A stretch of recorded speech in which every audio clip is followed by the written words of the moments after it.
ఒకవేళ వీళ్ళు కోరుకున్న ప్రభుత్వం వచ్చినట్టయితే ఈ ప్రాజెక్ట్ నడుస్తుందా? ఈ ప్రాజెక్టు నడవటానికి ఒప్పుకుంటారా? ఈ ప్రాజెక్టుకి ముంపుగా ఉన్నటువంటి 7 మండలాలను తిరిగి కలుపుకోరా? కేసీఆర్ గారు ఆడుతున్నటువంటి పన్నాగాల్లో జగన్మోహన్ రెడ్డి గారి మీద ఆయనకి అంత ప్రేమ ఉందని కూడా నేనేం అనుకోను. ఒక పులిని నమ్మి మనం దాని మీద స్వారీ చేయటం ఎటువంటిదో అటువంటిది కేసీఆర్ గారితో స్నేహం అనేది తెలుసుకుంటే మంచిది. కాబట్టి ప్రజలందరూ కూడా మీకు చేతులెత్తి దండం పెడతా. మీ అందరూ కూడా ఒక్కసారి ఆలోచించండి. పోలవరం అనేది ప్రతి తెలుగు పెరట్ని, ప్రతి ఆంధ్ర రాయలసీమలో అన్ని పెరట్లను తడిపేటటువంటి ఒక గొప్ప ప్రాజెక్టు. 70% కంప్లీట్ అయింది. ఇంకా 30% మాత్రమే ఉంది. అందులో కూడా ఎర్త్ డ్యాము మొత్తం కూడా 80% కంప్లీట్ అయింది. 20%మే రేపు మేకి గ్రావిటీ ద్వారా నీళ్లు వస్తాయంటే నేను చెప్తున్నాను, ఖచ్చితంగా వచ్చి తీరుతాయి.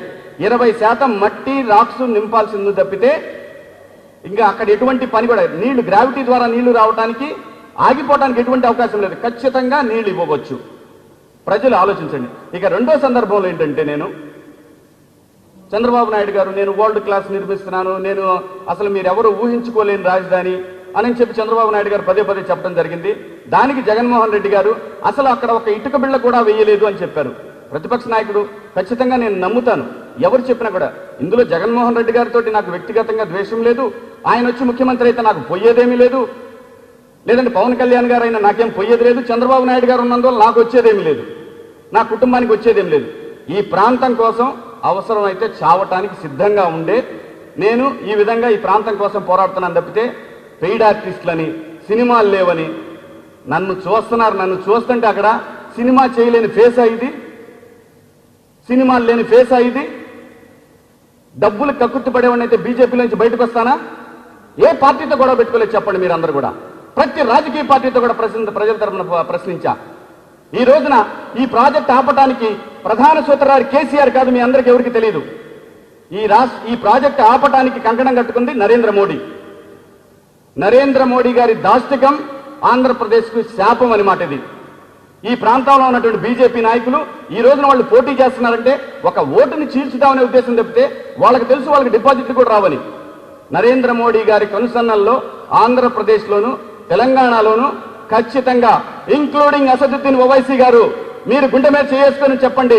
ప్రతిరోజు మీరు నమాజ్ చేస్తారు, అల్లాని పూజిస్తారు. మీరు ఖచ్చితంగా భారతీయ జనతా పార్టీతో కొల్లీడు అవ్వలేదా? దానికి కావాలంటే వీడియోలు కూడా చూపిస్తా నేను.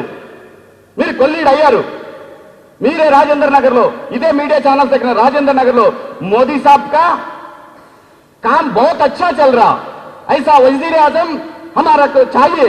क्या है, क्या हो रहा है यहाँ पे? పబ్లిక్ ని పిచ్చోళ్ళని, కమ్యూనిటీని, ముస్లిం కమ్యూనిటీని పిచ్చోళ్ళని చేస్తున్నారు మీరు. మరి ఇదే కేసీఆర్ గారు వాళ్ళ అబ్బాయి అసదుద్దీన్ ఓవైసీ మత కలహాల కోసం అతన్ని వాడుకుంటున్నారు. అతన్ని వాడుకొని తెలంగాణ రాకుండా చేస్తున్నారని చెప్తే ఇదే అసదుద్దీన్ ఓవైసీ గారు మాకు కేసీఆర్ గారు చాలా బ్రహ్మాండంగా ఉన్నారు, బ్రహ్మాండంగా పరిపాలన చేస్తున్నారని చెప్పి అక్కడ రాజకీయాలు చేస్తా ఉన్నారు. ప్రజలు గమనించండి. తెలంగాణ ఇచ్చింది ఎవరు? తెలంగాణ ఇచ్చింది కాంగ్రెస్ పార్టీ. వాస్తవంగా ఈ దేశాన్ని నిర్మించింది కాంగ్రెస్ పార్టీ.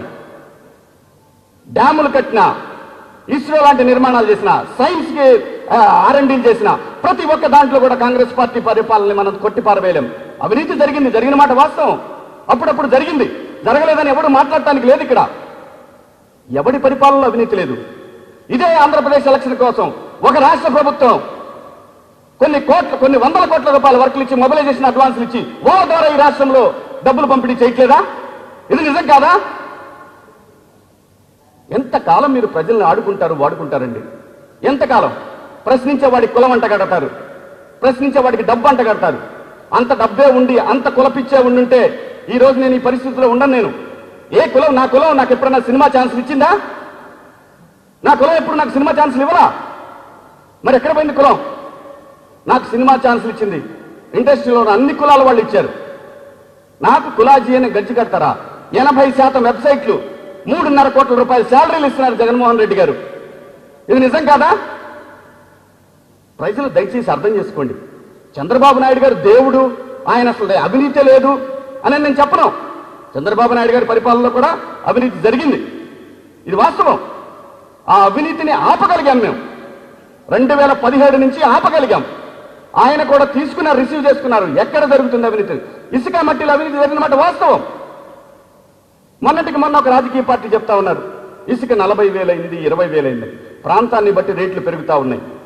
అది వాళ్ళు ఎవరో దోచుకుంటున్నారు. నేను అక్కడ కూడా వెళ్ళా. ఆఖరికి ట్రాన్స్పోర్టేషన్కి అవుతున్న ఖర్చు, నేను సొంతంగా ఒక చిన్న ఇల్లు కట్టుకుంటుంటే ట్రాన్స్పోర్టేషన్ ఖర్చు 11,000 రూపాయలు అయింది అమరావతి నుంచి మా ఇంటికి, మా ఊరు వెళ్ళటానికి. దాన్ని రాజకీయం, ప్రతిదాన్ని రాజకీయంతో ముడిపెట్టి చూడటం. అవసరమైనప్పుడు రాజకీయం, అవసరం లేనప్పుడు మహానుభావులం మేము. మాకు ప్యాకేజీలు ముట్టినప్పుడు బ్రహ్మాండం, అద్భుతం. ప్యాకేజీలు ముట్టినప్పుడు దుర్మార్గులు, దుష్టులు, నీచులు. ఓకే, ఇంకా చాలా ఉన్నాయి నేను మీకు చూపించాల్సిన నిజాలు. ఆ నిజాల్లో భాగంగా ఇప్పుడు నేను అమరావతికి వెళ్ళాను. ఇక్కడ అమరావతి గురించి కొన్ని విషయాలు చెప్పుకోవాలి. అమరావతి ఆంధ్రప్రదేశ్ రాజధానిగా ఇంకా ఎంతో కాలం ఉండదు. దానికి కావాల్సిన సాక్ష్యాధారాలు కూడా మీకు చివరిలో చూపిస్తాను. ఎంతో కాలం ఉండదు అది ఇక్కడ. ఒకవేళ ఇప్పుడు ఉన్న ప్రభుత్వం రాకపోతే అది ఖచ్చితంగా ఇక్కడి నుంచి తరలి వెళ్తుంది అనడానికి మీకు కొన్ని వీడియోలు ఉన్నాయి, అవి నేను చూపిస్తాను. నేనేం రాకెట్ సైన్స్ తవ్వి స్టింగ్ ఆపరేషన్ చేసి నేనేం చేయలే. ఆ వీడియోలు చాలా మంది, కొంతమందికి ఆ వీడియోలు కూడా దొరికిండొచ్చు. వాటిని నేను ప్రజలకు చూపించాలా. ఎవడమ్మ మొగుడు సొమ్ము అని చెప్పి అమరావతిని ఇక్కడి నుంచి తరలిస్తారండి? ఒక కులం పేరు చెప్పి, ఆ కులంలో అక్కడ ఉన్నది ఎంతమంది? 30,000 ఎకరాలు ఇచ్చినటువంటి రైతులేంటి? ఇందులో సాలీలు, యాదవులు, ఎస్సీలు, ఎస్టీలు అందరూ ఉన్నారు. 5 సంవత్సరాల నుంచి వ్యవసాయం వదిలేసి 5 కోట్ల మంది కోసం త్యాగం చేసినటువంటి ఆ భూముల్ని ఈ రోజున అక్కడి నుంచి తరలించాలని చూస్తున్నారంటే మీరు కేవలం ఒక కుటుంబం కోసం, ఒక వ్యక్తి కోసం ఇంత అరాచకం అవసరమా? మరి ఇంత త్యాగాలు చేసినటువంటి నాయకులకి చివర్లో ఏం దక్కబోతుందో చివర్లో ఆ బోర్డు మీద చూపిస్తాం మీ అందరికి కూడా. ఇదైతే కన్ఫర్మ్ సార్. మీకు ఇప్పుడు అమరావతిలో ఏం జరిగింది, చంద్రబాబు నాయుడు గారు ఏమైనా చేశారా లేదా అనేది కూడా నేను అమరావతి ప్రాంతం పూర్తిగా తిరిగి పరిశీలించిన తర్వాత ప్రజల ముందుకు తీసుకొచ్చాను. దీంట్లో ఎంతవరకు న్యాయబద్ధంగా ఉందో మీరే చూడండి. అనంటాం అనేది అబద్ధం. నేనంటాను, రాజకీయాల్లో నీ విజన్ చెప్పాలి, మన విజన్ చెప్పి మనం ప్రజల్ని ఒప్పించాలి. అంతేగాని అడ్డదారుల్లో ఎవరెవరియో ఆసరాలు తీసుకొని ప్రజల్ని ఒక తప్పుదారులోకి సోషల్ మీడియాని యూజ్ చేసుకొని ప్రజల్లో గందరగోళానికి ఏమీ జరగట్లేదు అని మనల్ని మనం అవమానించుకోవటమే ఇది. ఏ ప్రభుత్వం ఉన్నా సరే, రేపొద్దున జగన్మోహన్ రెడ్డి గారి ప్రభుత్వం ఉన్నా కానీ అవమానించకూడదు. అది ప్రజలను అవమానించినట్టు. పని జరగనప్పుడు ఆ ప్రభుత్వాలను ప్రజలు ఏదో పక్కన పడేస్తారు. మనం ఎన్ని డబ్బులు కుమ్మరించినా కూడా తెలంగాణలో పనిచేశారని చెప్పి ఆయనకు పట్టం కట్టారు. We have to accept that. అంతేగాని ఏం జరగట్లేదు అని చెప్పి నేషనల్ లెవెల్లో మాట్లాడినా, లేదంటే విలేజ్ లెవెల్లో మాట్లాడినా, ఆఫీస్ లెవెల్లో మాట్లాడినా అవన్నీ అబద్ధాలు. ప్రతి ఒక్కళ్ళు వచ్చి చూడరు. మనం ఒక 3 కోట్లు నెలకు ఖర్చు పెట్టి వెబ్సైట్లు పెట్టేసి మనం ఏమి జరగట్లేదని చెప్తే అది చాలా తప్పు. ఆంధ్రప్రదేశ్లో ఈ రోజున అమరావతి నిర్మాణం అనేది ఒక మహాయజ్ఞంలా జరుగుతున్న మాట వాస్తవం. నేను అక్కడ కన్స్ట్రక్షన్ కంపెనీలను అడిగాను. మీరు చూసినటువంటి ఆ సచివాలయ భవనం 40 వారాల్లో కంప్లీట్ అవ్వబోతా ఉంది. 5 టవర్లు మీరు చూస్తున్న రకంగా 40 వారాల్లో, నేను అడిగాను వాళ్ళు, 40 వారాల్లో కంప్లీట్ కాబోతుంది. ఒకవేళ ప్రజలు సరైన నిర్ణయం తీసుకుంటే అది అవుతుంది.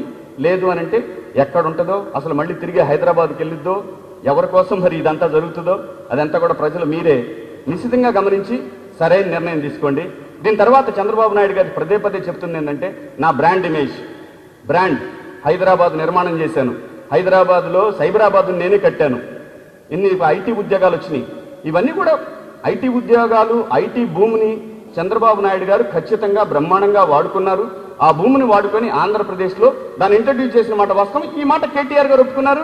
ఆ తర్వాత అసెంబ్లీలో కేసీఆర్ గారు 2009లో అనుకుంటా ఆయన చంద్రబాబు నాయుడు గారితో పొత్తు పెట్టుకున్నారు. లేకపోతే అంతకు ముందు టర్మ్లో చంద్రబాబు నాయుడు గారి టర్మ్లోనే. చంద్రబాబు నాయుడు గారు అంటే ఒక విజనరీ. చంద్రబాబు నాయుడు గారికి వెల్త్ క్రియేషన్ తెలుసు. చంద్రబాబు నాయుడు గారు అసలు ప్రపంచంలోనే ఒక అద్భుతమైనటువంటి ముందు చూపున్న వ్యక్తిని సాక్షాత్తు ఆయన వీడియోలు ఉన్నాయి, మీ మీడియా దగ్గర కూడా ఉన్నాయి. నేనేం కొత్తగా చెప్పింది లేదు ఇక్కడ. అదే ముఖ్యమంత్రి ఈ రోజున ఏంటయా నువ్వు చేసింది, నీకేం చేత కాదు, నువ్వేం చేతగానోడివి, ఆంధ్ర ప్రజల్ని మోసం చేస్తా ఉన్నావు, అమరావతిలో ఏముందండి అన్నాడు ఒక ఆయన. ఇదే శ్రీనివాస్ యాదవ్ గారు పదే తలసాని శ్రీనివాస్ యాదవ్ గారు హైదరాబాదు తెలంగాణ కేసీఆర్ జాగీరా వాని అబ్బా జాగీరా అని చెప్పి తిట్టిన వీడియోలు క్లియర్గా ఉన్నాయి. అవి ప్లే చేసి వాళ్ళని చిన్నబుచ్చదలుచుకోలే. కానీ తెలుగు వాళ్ళ మీద కేసీఆర్ గారి దాష్టకాన్ని ఏ విధంగా ఉందనేది ఇంకా కొంచెం ముందు పోయి నాకు చూపిస్తాను. చంద్రబాబు నాయుడు గారి హయాంలో అసలు పరిశ్రమలు వచ్చినాయా రాలేదా అనే దానికి నేను కొన్ని ప్రత్యక్షంగా కొన్ని చూసిన అంశాలు ఉన్నాయి. వాటి గురించి కూడా మీకు చూపిస్తాను. తిరుపతి, చిత్తూరు జిల్లాలో ఉన్న కంపెనీలు, ఇది నేను తయారు చేసింది కాదండి, శ్రీ సిటీ వాళ్ళు తయారు చేసినటువంటి వాళ్ళు ఇచ్చినటువంటి లిస్ట్ ఇది. ఇందులో 10,000 ఎకరాల్లో ఉంది. ఇది 185 పరిశ్రమలు ఉన్నాయి. ఈ 5 ఏళ్లలో 95 పరిశ్రమలు వచ్చినాయి. ఇందులో కొన్ని పరిశ్రమలు సీఎం కిరణ్ కుమార్ రెడ్డి గారి హయాంలో కూడా కొన్ని కంపెనీలు వచ్చినాయి. ప్రారంభోత్సవాలు ఇప్పుడు జరిగినాయి, అంటే రీసెంట్గా జరిగినాయి కొన్ని. సో కాబట్టి కంపెనీలు వచ్చిన మాట వాస్తవం. ఇందులో దాదాపుగా ఉద్యోగులు 45,000 మంది ఉన్నారండి. ఈ శ్రీ సిటీ ఒక్క దాంట్లోనే 45,000 మంది ఉద్యోగులు. ఆ తర్వాత ఎంఓఈలు అయినాయి, ఇంకొక 200 కంపెనీలతో ఎంఓఈలు అయినాయి. మొత్తం 400 కంపెనీలు వచ్చే అవకాశం ఉంది. 2 లక్షల ఉద్యోగాలు రానున్న 4 ఏళ్లలో వచ్చే పరిస్థితి ఉందని చెప్పి సాక్షాత్తు శ్రీ సిటీ ఓనర్ చెప్పారు. ఇప్పుడు ఇందులో ఈ 45,000లో 25,000 మంది మహిళలు ఉన్నారు. శ్రీ సిటీ సంగతి చెప్పాను, తిరుపతి ఎలక్ట్రానిక్ క్లస్టర్ గురించి కాదు. తిరుపతి ఎలక్ట్రానిక్ క్లస్టర్లో దాదాపు 16,000 మంది ఎంప్లాయీస్ ఉన్నారు. మొత్తం సెల్ ఫోన్ కంపెనీల్లో కానివ్వండి, టీవీ మ్యానుఫ్యాక్చరింగ్లో కానివ్వండి, వాషింగ్ మెషిన్ మ్యానుఫ్యాక్చరింగ్లో కానివ్వండి, మొత్తం అక్కడ ఒక 15,000 మంది ఉన్నారు. సో ఈ విధంగా చూసుకుంటే దాని తర్వాత కియా మోటార్స్, నెక్స్ట్ మీరు చూస్తారు. కియా మోటార్స్ లోపలికి రానివ్వలేదు నన్ను, కానీ వాళ్ళ ఫుటేజ్ ఇచ్చారు. అది ఎందుకంటే జగన్మోహన్ రెడ్డి గారు కూడా యాక్సెప్ట్ చేశారు. అది చంద్రబాబు నాయుడు తీసుకురాలేదు, మోడీ గారు తీసుకొచ్చారని చెప్పి ఆయన యాక్సెప్ట్ చేశాడు. కాబట్టి దాంట్లో శివాజీ కనపడలేదు, ఇక్కడ దీంట్లో తవ్వుదాం ఏముందని చెప్పి ఎవరైనా తవ్వుకుంటే తవ్వుకోండి, తవ్వకాలకేం తప్పులేదు, గవర్నమెంట్ పర్మిషన్ లేకుండా తవ్వుకోవచ్చు ఇట్లాంటి. సో కాబట్టి అక్కడ కూడా ఒక 15,000 మంది. దాని తర్వాత బ్రాండిక్స్ కంపెనీ గురించి చెప్పుకోవాలంటే వైజాగ్ అనమాట. అది మెట్టెక్ పార్క్ బ్రాండిక్స్కి నేను వెళ్ళాను. దొరయ్య గారు అక్కడ ఇండియా తరఫున అతను ఉన్నాడు. దాదాపు అక్కడ కూడా 25,000 మంది మహిళలు. రియల్ ఉమెన్ ఎంపవర్మెంట్ అనేది ఈ రాష్ట్రంలో నిజంగా మహిళలకి 75,000 నుంచి 1,00,000 ఉద్యోగాలు గత 5 సంవత్సరాల నుంచి వచ్చిన మాట వాస్తవం. ఎవడు అంగీకరించినా అంగీకరించకపోయినా ఇది ఆ కంపెనీ డీటెయిల్స్ డేటా తీసుకోండి, మీకు ఖచ్చితంగా నిజాలు తెలిసిపోతాయి. దీంట్లో నేను దాచిపెట్టేం లేదు. శ్రీ సిటీతో కియా మోటార్స్ చేయండి. దాని తర్వాత సోలార్ పార్కు, విత్తనాభివృద్ధి సంస్థ కర్నూలులో, ఇవన్నీ కూడా వచ్చినాయి. వీటన్నిటిలో కూడా మినిమం ఉద్యోగాలు, పెద్ద ఉద్యోగాలు ఏం లేవు. సోలార్ పార్క్లో 400-500 ఉద్యోగాలు, కడపల సోలార్ పార్క్లో ఒక 100 ఉద్యోగాలు, ఇలా ఉన్నాయి తప్పితే పెద్దగా ఎక్కువ ఉద్యోగాలు వచ్చిన పరిస్థితి అయితే లేదు అక్కడ. అదేవిధంగా ఇక్కడ వైజాగ్లో మాత్రం దాదాపు ఈ ప్రభుత్వం వచ్చిన తర్వాత ఐటీ పరంగా కానివ్వండి, అలాగే మిగతా మ్యానుఫ్యాక్చరింగ్లు కానివ్వండి, మెట్టెక్లో కానివ్వండి, దాదాపు 60 నుంచి 70,000 ఉద్యోగాలు వచ్చిన మాట వాస్తవం. మిగతా రాష్ట్రం అంతా కూడా నాకు తిరగడానికి చాలా శ్రమ అంటే ఆర్థిక శ్రమ అన్నీ ఉన్నాయి. మనం ఎవరిని చేతులు చెప్పే రకం కాదు మనం. సో కాబట్టి నాకు చేతనైనంత తిరిగి చంద్రబాబు నాయుడు గారు ఎక్కడ తప్పు చేశారని పట్టుకోవడానికి ట్రై చేశాను, కానీ ఎక్కడ దొరకలేదు నాకు. కాకపోతే 4 లక్షల 5 లక్షల ఉద్యోగాలు వచ్చినాయి అని అంటే నేను తిరిగిన దాంట్లో నాకు అన్ని కనపడలేదు. 2.5 లక్షల పైచీలకు నాకు కనిపిస్తూ ఉన్నాయి క్లియర్గా లెక్కల్లో. సో కాబట్టి ఈ ప్రభుత్వ హయాంలో పరిశ్రమలు వచ్చిన మాట వాస్తవం. ఇందులో చంద్రబాబు నాయుడు గారి బ్రాండ్ ఇమేజ్ ఉన్న మాట వాస్తవం. దానికి ఇంకా చాలా ప్రూఫ్స్ నేను తీసుకున్నాను, కావాలంటే తర్వాత రిలీజ్ చేస్తా. ఇంత ఇవ్వడానికి ఎలక్ట్రానిక్ మీడియా కూడా సమయం పరిధి ఒప్పదు కాబట్టి నేను అది మీకు తర్వాత రిలీజ్ చేస్తాను. ముఖ్యమంత్రి గారి పరిధిలో జపాను, అలాగే యుఎస్ కంపెనీ వాళ్ళ ఇక్కడికి వచ్చి శ్రీ సిటీలో ఇనాగరేషన్, ఇవన్నీ కూడా ఫుటేజ్ ఉంది. కానీ అవన్నీ నేను ఇప్పుడు సమయం మనకి సరిపోదు కాబట్టి వచ్చిన మాట వాస్తవం. ఉద్యోగాలు ఒకసారి కియా మోటార్స్ ప్లే చేయమా. కియా మోటార్స్ విషయంలో వాస్తవంగా సాక్షాత్తు కేంద్ర మంత్రులు కూడా అంగీకరించారు. మహారాష్ట్ర ముఖ్యమంత్రి అయితే ఈ కంపెనీ మాకు రావాల్సింది కేవలం చంద్రబాబు నాయుడు గారి బ్రాండ్ ఇమేజ్ వల్ల ఈ కంపెనీ అక్కడికి పోయింది అని చెప్పారు. సో జనవరిలో మనం చూసాం, ముఖ్యమంత్రి గారి చేతుల మీదుగా మొదటి కార్ని బయటికి తీసుకొచ్చారు. ఆ తర్వాత రేపు సెప్టెంబర్లో ఎస్యూవీ వస్తూ ఉంది మార్కెట్లోకి. చాలా హాట్ ప్రోడక్ట్గా కనిపిస్తూ ఉంది వాళ్ళ మార్కెట్లో. సో కాబట్టి ఇదే కియా మోటార్లో దాదాపు పెట్టుబడి $2 బిలియన్, అంటే దాదాపు 15,000 కోట్ల రూపాయలు పెట్టుబడి పెట్టారు. ఈ 15,000 కోట్ల రూపాయల పెట్టుబడి ఊరికేం పెట్టలేదు. ఆంధ్రప్రదేశ్ ప్రభుత్వం కూడా బాగానే సబ్సిడీలు ఇచ్చింది వాళ్ళకి. ఇవ్వటానికి రీజన్ ఏంటంటే ఎంప్లాయ్మెంట్ బాగా దొరుకుతుంది కాబట్టి చచ్చినట్టు ఇవ్వాల్సి వచ్చింది. వీళ్ళు ఇచ్చారు. వాళ్ళు కూడా అంత పెట్టుబడి పెట్టేవాళ్ళు నమ్మకం లేకపోతే రారు. అన్ని రాష్ట్రాలను కాదనుకొని ఇక్కడికి వచ్చారు. ఇది కాకుండా మోడీ గారు ఆడినటువంటి డ్రామాల్లో మనం కోల్పోయినటువంటి కంపెనీలు, యాపిల్ కంపెనీ ఒకటి, ఇదే ఫాక్స్కాన్కి సంబంధించిన మరికొన్ని కంపెనీలు, ఇవన్నీ కూడా జస్ట్ యాపిల్ కంపెనీ అయితే మోడీ గారిని సార్ మీ కంట్రీలో ఇంకో ప్రోడక్ట్ ఇక్కడ లాంచ్ చేయబోతున్నాం ఆంధ్రప్రదేశ్లో అంటే దాన్ని తీసుకెళ్ళి ఉత్తరాదిని పెట్టి పడేశాడు. జస్ట్ విష్ చేద్దాము చెప్పి వెళ్దామని చెప్తే ఈ కంపెనీని తీసుకెళ్ళి అక్కడ పెట్టారు. తిరుపతిలో రావాల్సిన కొన్ని కంపెనీల్ని తీసుకెళ్లారు. ఇది దుర్మార్గం. చేసిందని ఒప్పుకుందాం, చెయ్యిందాన్ని ఖచ్చితంగా విమర్శిద్దాం. చెప్పాం కదా, అవినీతి లేదా అంటే నేను దాన్ని అంగీకరించలేను. అక్కడక్కడ జరుగుతూ ఉంది. కొంతమంది ఎమ్మెల్యేలు నేను చెప్పగలను వేళ్ల మీద ఉన్నారు. ఈ వేళ్ల మీద ఉన్న ఎమ్మెల్యేలు చేసిన తప్పులు తెలుసుకున్నారు. వాళ్ళు కూడా తెలుసుకోకపోతే ఓడిపోతారు. మనం చేయగలిగింది ఏం లేదు. ఎప్పుడైనా ప్రజాస్వామ్యంలో ఒక పదవి వచ్చింది అంటే ఆ పదవి ఎవరికి వచ్చిందో వాళ్ళు మాత్రమే పనిచేయాలా. కుటుంబాలు వద్దు దయచేసి. అన్ని రాజకీయ పార్టీల్లో ఉంది కుటుంబ వ్యవస్థ అనేది. దాన్ని నేను తప్పు పట్టడంలా. నిజాయితీ కావాలా. ప్రజలు ఏదైతే మనల్ని నమ్మి ఎన్నుకున్నారో ఆ ప్రాంతం ఏంటి? ఆంధ్రప్రదేశ్లో ఇవాళ గ్రామీణ ప్రాంతం ఆంధ్రప్రదేశ్లో ఎంత దారుణంగా ఉందో తెలుసా మీ అందరికీ? మనుషులు ఒకరినొకరు చూసుకోవటానికి వ్యావరింగ్ చంపేద్దామా, జగన్మోహన్ రెడ్డి బాబు నాయుడు బ్యాచ్ ఒకటి, పవన్ కళ్యాణ్ బ్యాచ్ ఒకటి, ఒకళ్ళొకళ్ళు చంపేసుకుందామా, హాయిగా పోయి పల్లెటూరులో మనుషుల్ని ఒకళ్ళొకళ్ళు చిన్నప్పుడు కలిసి చదువుకున్న వాళ్ళని అన్ని వర్గాల వాళ్ళని కలుద్దామంటే ఈరోజు ఆ పరిస్థితి లేదు ఆంధ్రప్రదేశ్లో. ఇంత అవసరమా? ఏ కులం వాడికైనా సరే, పోనీ చంద్రబాబు నాయుడు గారు అని పెడతారా కమ్మోళ్ళకి? పోనీ జగన్మోహన్ రెడ్డి గారు రెడ్లకి అంతా దోచిపెడతాడా? పోనీ పవన్ కళ్యాణ్ గారు ఆయన కులానికి ఏమైనా దోచిపెడతాడా? కాబట్టి ఇదంతా అబద్ధం. వాస్తవం ఏంటంటే ఇది వాస్తవం. పని చేస్తే ఉంటారు, లేకపోతే వెళ్ళిపోతారు. ఇంత జరిగిన తర్వాత ఆంధ్రప్రదేశ్లో లోటు బడ్జెట్ గవర్నమెంట్ ఇప్పటికి కూడా, మీరు నమ్ముతారో లేదో, సాక్ష్యాధారాలతో సహా చెప్తాను నేను, లెక్కలతో సహా, ఈ రోజుకి 22,000 కోట్ల రూపాయలు ఆంధ్రప్రదేశ్కి కేంద్ర ప్రభుత్వం నుంచి రావాలి. గత 6 నెలల నుంచి పిఎంఓలో ఫైలు ప్రధానమంత్రి గారి సైన్ కోసం ఆగిపోయింది. 22,000 కోట్ల రూపాయలు. ఎంత చేయొచ్చు మీరు ఆలోచించండి ఒకసారి. అవసరమా ఇది?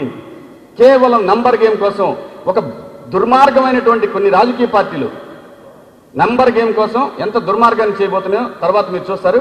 ఇక మన నెక్స్ట్ సెగ్మెంట్ మన ప్రతిపక్ష నాయకుడు జగన్మోహన్ రెడ్డి గారు. జగన్మోహన్ రెడ్డి గారికి వాళ్ళ నాన్నగారి వారసత్వం ద్వారా ఆయన రాజకీయ నాయకుడిగా ముద్ర వేయబడ్డాడు. చాలా చిన్న వయసులో, దాదాపు 35 సంవత్సరాల వయసులోనే ఆయన ఒక రాజకీయ నేతగా ఆయన ఎదిగాడు. తప్పులేదు. అవకాశం వస్తే నేనున్నాను, నా పిల్లలు రేపు పొద్దున ఇదే సినిమా ఇండస్ట్రీలోకి రావాలని కోరుకోవటంలో తప్పేం లేదు. కాకపోతే అంటే డెడికేషన్ కావాలా, నిజాయితీ ఉండాలా, నిబద్ధత ఉండాలా. అప్పుడే దేంట్లో అయినా సరే రాణిస్తాము. ఈ పరిస్థితుల్లో ప్రతిపక్ష నేత జగన్మోహన్ రెడ్డి గారు, ఈయన ఇప్పుడు 2019 ఎన్నికల్లో ముఖ్యమంత్రి అభ్యర్థిగా పోటీ పడుతూ ఉన్నారు. పోటీ పడుతున్న సందర్భంలో వీరు నామినేషన్ వేసినప్పుడు వీరి మీద ఉన్నటువంటి అభియోగాలు, ఎందుకంటే జగన్మోహన్ రెడ్డి గారు పలానా పని చేశాడు అని చెప్పడానికి చూపించడానికి నా దగ్గర ఏం లేదు. ఆంధ్రప్రదేశ్లో ఏం లేదు. కేవలం మా నాన్నగారు చేశారు, నాన్నగారి కంటే ఇంకా కొంచెం ఎక్కువ చేస్తానని చెప్తున్నారు తప్పితే ఆయన స్వతహాగా ఇది ఆంధ్రప్రదేశ్ పోనీ ఒక విజన్, ఈ ప్రాంతంలో ఇలా డెవలప్ చేస్తాను, ఈ ప్రాంతంలో ఐటీ ఇలా తీసుకొస్తాను, లేదంటే ఆంధ్రప్రదేశ్లో క్యాపిటల్ సిటీని ఇంకొక నెక్స్ట్ లెవెల్లో ఊహించుకున్నాను అనే విజన్ ఏనాడు చూపించలేదు ఆయన. మనకి ఎంతసేపు అధికారంలో ఉన్నాడు కాబట్టి ఆ కుర్చీని తిట్టడం, వాళ్ళు ఇష్టం వచ్చినట్టు వ్యాఖ్యానాలు చేసుకోవటం, 2 పార్టీల్లో ఉన్న నేతలు ప్లస్ ఆయన. మరి ప్రజలు ఎన్నుకున్నటువంటి ముఖ్యమంత్రిని తప్పు చేస్తే ఖచ్చితంగా ఖండించాల్సింది, ఎటువంటి సందేహం లేదు. రోడ్డు మీద నరికేయండి, కాల్చేయండి ఇలాంటి పదజాలాలు వాడితే వయసు ప్రభావం అది కూడా కొంత మార్పు వస్తుంది, ఖచ్చితంగా మార్పు వస్తుంది. పరిస్థితులన్నీ కూడా మార్చేస్తాయి. కాబట్టి ఇప్పుడు జగన్మోహన్ రెడ్డి గారి దగ్గర ఉన్నటువంటి విషయాల్లో బాబు నెక్స్ట్ జగన్మోహన్ రెడ్డి గారి ఛార్జ్ షీట్లు ఒకసారి ప్లే చేయండి. ఇవి ఆయన ఎన్నికల అఫిడవిట్లో ఇచ్చినాయి, నేనేం సొంతంగా తయారు చేసినవి కాదు. జగన్మోహన్ రెడ్డి గారంటే నాకు ఎటువంటి వ్యక్తిగత ద్వేషం లేదండి. కానీ ఒక చిన్న కానిస్టేబుల్ ఉద్యోగానికి చెప్తా నిజం, ద ట్రూత్, తప్పు రాశారు. ఆర్థిక నేరస్తుడు, తీవ్రవాదం తప్పు, అది చాలా తప్పు, క్షమించండి నన్ను. మొదటి ఛార్జ్ షీట్ 31వ తారీఖు నాడు మహబూబ్నగర్ జిల్లా జడ్చర్లో 250 ఎకరాలు హెట్రో కంపెనీకి ఇప్పించారండి. దీని ద్వారా ఆయన కంపెనీలకు పెట్టుబడులు రావటం, అది కూడా జడ్చర్ల దగ్గర 7 లక్షలకి ఎకరా భూమి, 100 ఎకరాలు కొంటారు నా ఫ్రెండ్స్, ఇస్తే ఎవడన్నా తీసే. నెంబర్ 2 రెండో ఛార్జ్ షీటు పోలేపల్లి సెస్ భూములు అరబిందో హెట్రోలకు. అరబిందో మీకు తెలుసు ఫార్మా కంపెనీ, అలాగే హెట్రో కూడా ఫార్మా కంపెనీ మీకు అందరికీ తెలుసు. ఆ సంస్థలకినా భూములు ఇచ్చేశాడు, ఉదారంగా భూములు ఇచ్చాడు, కొన్ని అనుమతులు ఇచ్చారు వీళ్ళ నాన్నగారి హయాంలో. దానికి సంబంధించి ఈయన కంపెనీలోకి పెట్టుబడి రావడం జరిగింది. మూడో ఛార్జ్షీట్, విశాఖపట్నంలో రామ్కీ అనే కంపెనీకి, ఇన్ఫ్రా కంపెనీ రామ్కీ అనేది, ఈ కంపెనీకి భూములు కేటాయించారు.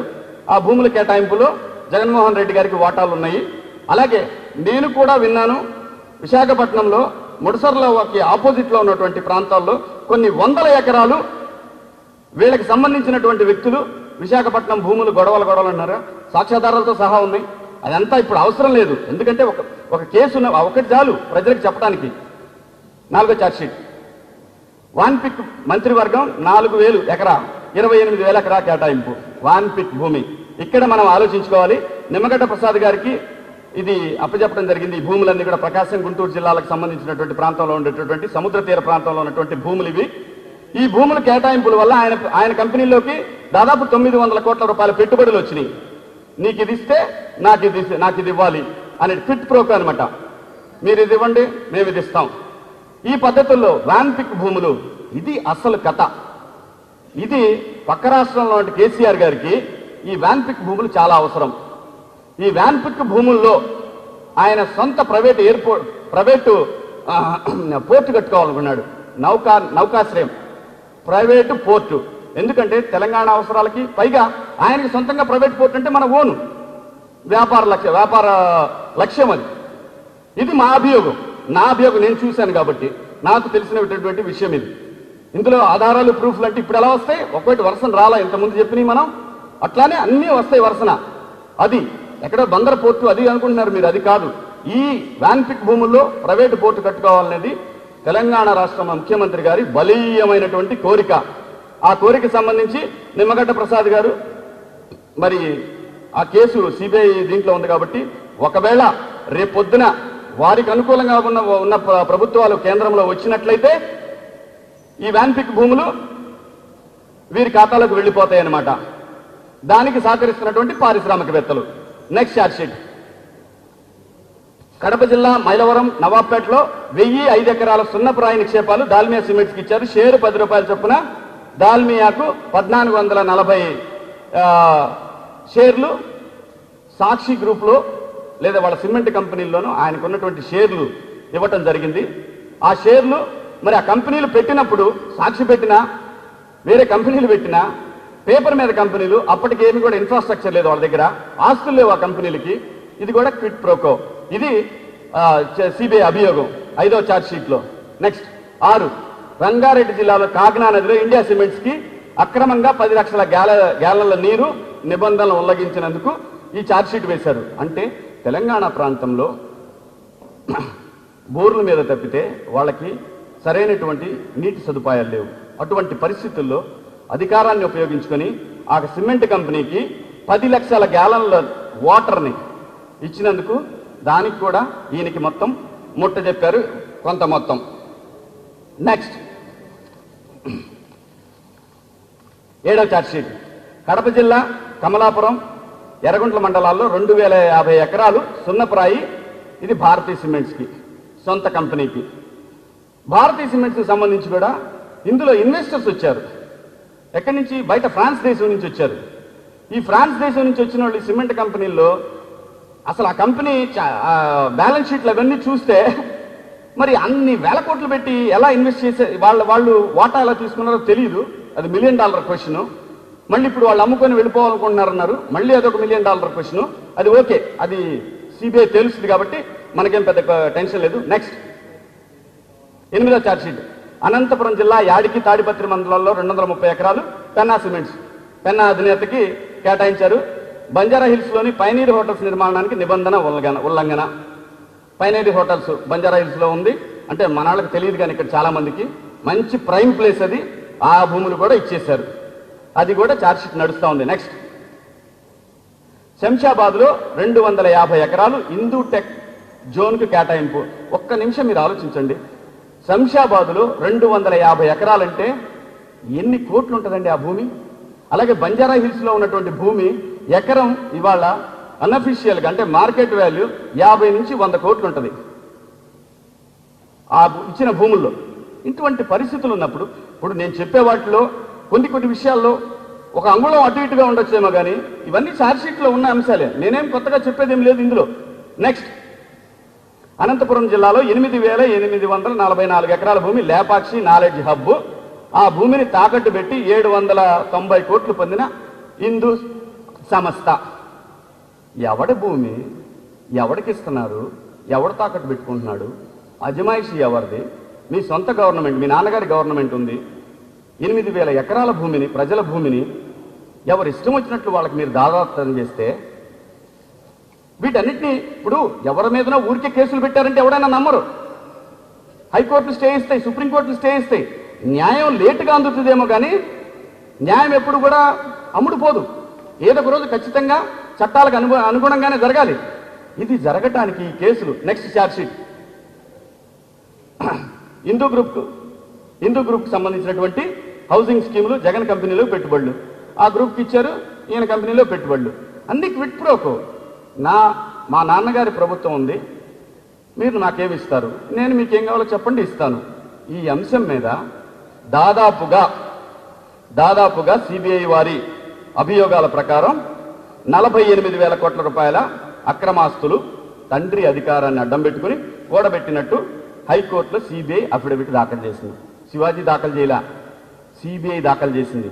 అంటే కేంద్ర ప్రభుత్వ సంస్థ దాఖలు చేసింది.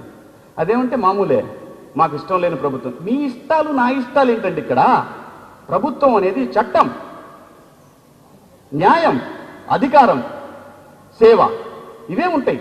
మీ ఇష్టాలు నా ఇష్టాలతో ఏం సంబంధం ఉండదు. ఊరికే ఎవరి మీద వెళ్ళి 15-20 కేసులు పెడితే నిలవు. సో కాబట్టి ఇవన్నీ కూడా ఆయన మీద వచ్చినటువంటి అభియోగాలు. దీనికి సంబంధించి జగన్మోహన్ రెడ్డి గారు 16 నెలలు జైల్లో ఉన్నారు. 31 క్రిమినల్ కేసులు ఉన్నాయి. ఇవన్నీ కూడా ఆయన అఫిడవిట్లో పెట్టినటువంటి, ఎన్నికలకి ఆయన సమర్పించి ఇది నా ప్రొఫైల్ అని చెప్పి ఇచ్చినవి. జగన్మోహన్ రెడ్డి గారు నేరస్తుడో నిందితుడో నేను అంటలా. ఇప్పుడు ఒక చిన్న కానిస్టేబుల్ ఉద్యోగానికి టెస్టులు పాస్ అయ్యాడు, అన్నీ బాగున్నాయి, కానీ అతనికి ఉద్యోగం ఇవ్వాలంటే బ్యాక్గ్రౌండ్ చెక్ అనేది చేస్తారు. అంటే నేర చరిత్ర ఏమైనా ఉందా ఈ కుటుంబానికి నేర చరిత్ర ఉందా, వీళ్ళ చుట్టాలకు నేర చరిత్ర ఉందా అని ఒక ఎంక్వైరీ ఒక కానిస్టేబుల్ ఉద్యోగానికండి. మరి ఒక ముఖ్యమంత్రి పదవి, 5 కోట్ల జనాల జీవితాలను రాసేటటువంటి ఒక పదవి, ఈ పదవి కోసం ప్రజలు మనం ఎంత ఆలోచించాలి? ఒకసారి ఆలోచించండి. మన ఆడపిల్లకి పెళ్లి చేయాలంటే వాళ్ళ కుటుంబం జైలుకి వెళ్ళి వచ్చింది, వాళ్ళ కుటుంబం మీద కేసులు ఉన్నాయనంటే మన ఆడపిల్లని ఆ వ్యక్తులకు ఇస్తామా? అంటే మన ఆడపిల్ల అయితే ఒకటి, మన ఉద్యోగం అయితే ఒకటి, కానీ మన రాష్ట్రం దేనికి పనికిరాదు. మనం ఇక్కడే బతుకుతున్నాం, ఇదే రాష్ట్రంలో బతుకుతున్నాం. ఇది చెప్పి నేను చంద్రబాబు నాయుడు గారిని గెలిపించమంటలా, నాకు అవసరం లేదు కూడా. పవన్ కళ్యాణ్ గెలిపించండి, నాకేం అభ్యంతరం లేదు. లేదా కేఏ పాల్ గెలిపించండి, నాకేం పోదు. కేఏ పాల్ గారి విషయం తర్వాత మాట్లాడుకుందాం. వాక్శుద్ధన్న వ్యక్తి, ఆయన స్థాయిని దిగదార్చుకుని ఈరోజు ఆంధ్రప్రదేశ్కి వచ్చాడు. కానీ లేకపోతే నిజమైన క్రైస్తవుడు ఆయన స్థాయిని దిగదార్చుకుని ఆంధ్రప్రదేశ్కి వచ్చాడు. బట్ ఏదో చేయాలని తప్పన పడితే అది వేరే విషయం మాట్లాడుకుందాం. ఇటువంటి పరిస్థితుల్లో మీరందరూ కూడా రాజకీయ నాయకులయ్యి మా మీద ఎక్కి తొక్కుతారా? దీనికి సంబంధించినటువంటి కొన్ని వీడియోలు నేను మీకు ప్లే చేస్తాను. అసలు జగన్మోహన్ రెడ్డి గారి గురించి నేను మాట్లాడేదానికన్నా కేసీఆర్ ఏం మాట్లాడాడు, కేసీఆర్ కుటుంబం ఏం మాట్లాడింది, ఆ తర్వాత ప్రత్యేక హోదా గురించి కేసీఆర్ కుటుంబంలో ఉన్న వ్యక్తులు ఏం మాట్లాడుకున్నారనేది మనం ఇప్పుడు చూడబోతా ఉన్నాం. ప్లే చేయమ్మా. కేసీఆర్ గారు ఏమన్నారు?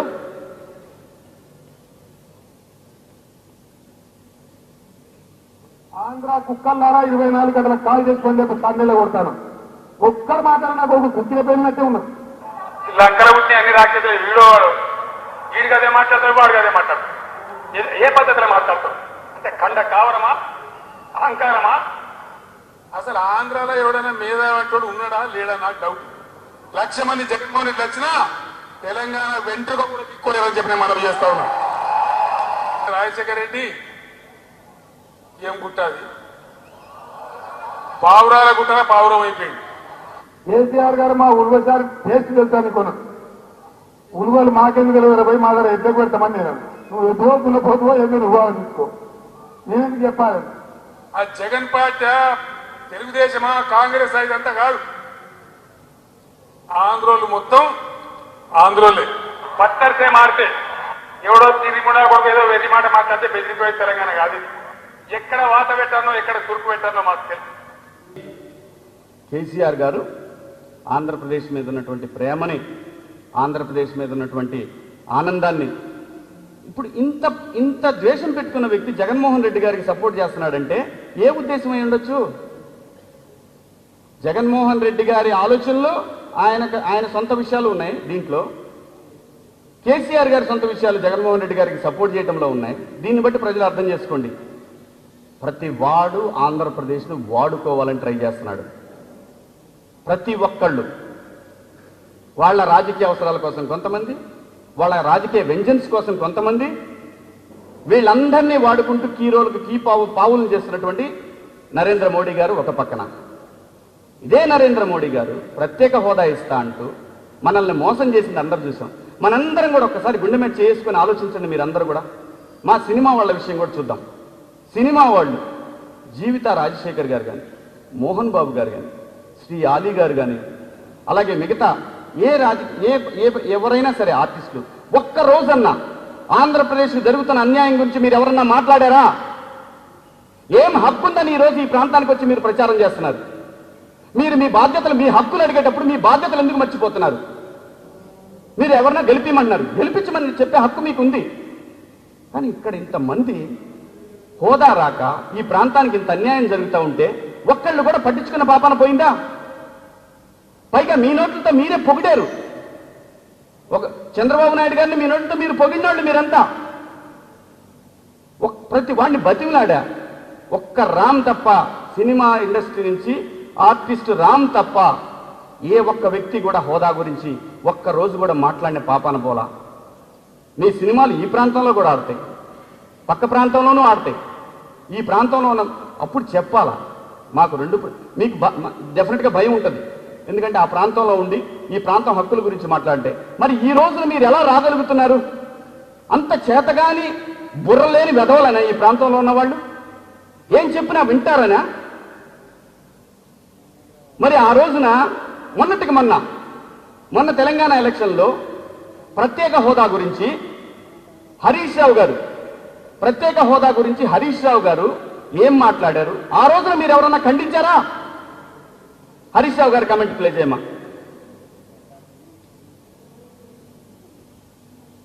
ఆంధ్రప్రదేశ్ ప్రత్యేక హోదా ఇస్తే పరిశ్రమల స్థాపనలో ఇన్సెంటివ్స్ ఉంటాయి. పరిశ్రమలు స్థాపించినటువంటి వాళ్లకు ట్యాక్స్ ఎగ్జంప్షన్స్ ఉంటాయి. పన్ను కట్టాల్సిన దాంట్లో మినహాయింపు ఉంటుంది. మరి ఆంధ్రప్రదేశ్ లో పన్ను మినహాయింపు ఇస్తే ఇక్కడున్న ఫ్యాక్టరీలో ఆడ ట్యాక్స్ లేదని చెప్పి ఉన్నోడు ఇడికి లాడికి పింకపోయిందనుకో, మనోళ్ళు ఆయన రోడ్డు మీద పడరా? అది శివాజీ గారు 5 సంవత్సరాల నుంచి మీ దండం పెడతానయ్యా, మీ కాళ్ళు పట్టుకుంటానయ్యా, మీరు రండయ్యా అని చెప్పి ప్రాంతం మొత్తాన్ని, ఆంధ్రప్రదేశ్ని వేళ్ల కాళ్ళ పడ్డాం మేము. ఏ ఒక్క రాజకీయ నాయకుడు విల్లా. జగన్మోహన్ రెడ్డి గారు ఆయన పబ్లిసిటీ సభలు, చంద్రబాబు నాయుడు గారు ఈ సంవత్సరం నుంచి వచ్చారు ప్రత్యేక హోదా. ఎందుకంటే అప్పటికి తెలుసుకున్నారు ఆయన మోడీ గారు మోసం చేస్తున్నారు. అంతకు ముందు మేము చెప్తే మమ్మల్ని ఇక్కడికి పంపించేశారు. ప్రజలుగా సరే, నాయకులను పక్కన పెడితే ప్రజలుగా మీరందరూ ఏం చేశారు? ఒక్క గుడి దగ్గర మాత్రం మీరు వస్తారు. గుడి దగ్గర పోతే ఈ రోజు ప్రసాదం మా బజార్ నుంచి తీసుకోండి, ఈ రోజు మా ప్రసాదం మా ఇంట్లో నుంచి ఇస్తాం, దేవుడు.